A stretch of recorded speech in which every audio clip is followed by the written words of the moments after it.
Teile ilmselt tundub, et siin lennuväljal valitseb üks teadmatus ja tühjus, aga tegelikult mitte, sest õnneks on olemas lennujuhid, kes hoolitsevad selle eest, et mitte ükski piloot ega rajameister ei oleks valel ajal vales kohas. Täpselt samamoodi nagu autodele on sõitmiseks vaja maanteid ning laevadel mereteid, on ka õhusõidukitele loodud nähtamatud rajad õhuruumis. Ning selleks, et sealne liiklus toimuks ohutult, ongi olemas lennujuhid.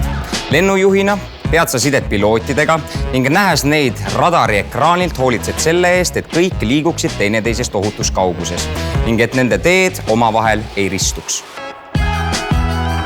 Lennujuhina teed sa midagi väga olulist. Sa oled piloodi ja reisijate jaoks maailma tähtsaim inimene.